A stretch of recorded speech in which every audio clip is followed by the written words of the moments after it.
mahihirap na tao para makapagkain ng para masama po yun, ma'am. Sa mga online gambling para wala nang masyadong ma-addict sa sugal. Lalo na ngayon, na parang lahat ng may online account connected sa online sugal. Po eh. Dapat ipasara para hindi na ma-addict yung ipang bubuhay nila sa kanila, ipang na lang buhay imbis na isugal. Hindi siya solusyon sa kahirapan yung sugal na yan. Nasa sayo na yan kung marululong ka hindi. Diba? Pag nanalo ka, takbo ka na. Ganun lang yun. Pagka nirisin mo na. Huwag mo nang patagalin. Pero sir, anong masasabi nyo kasi since pag yung ibang online sugal hindi po accredited parang Hindi, meron ding scam. Ah. May scam, meron din yung legit.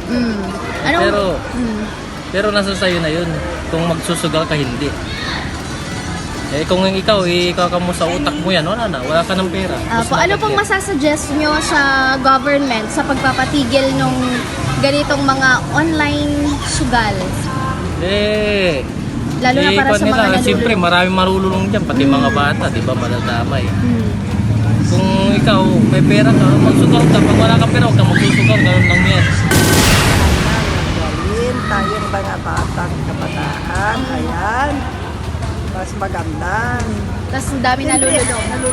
Maraming nalululong. Dapat dapat yan.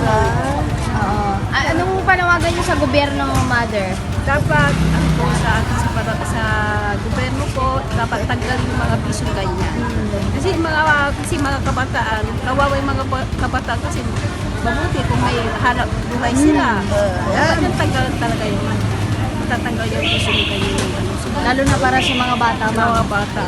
Kasi hindi natin alam kung anong mga bata ngayon kasi hindi nila alam yung mga pera nila. Kung walang pera. Susugal na yung bahay, bibenta na nila yung bahay nila, yung mga gamit nila sa bahay, nang dahil lang din sa mga ganong sugal na scatter. Para sa inyo, ma'am, ano pwedeng gawin ng gobyerno para matigil tong mga ganitong illegal na pagsusugal? Gawing tama yung hakbang ng mga basta yun. Parang dadaan sa legal na proseso, gano'n. Dadaan sa legal na proseso para tumigil na yung mga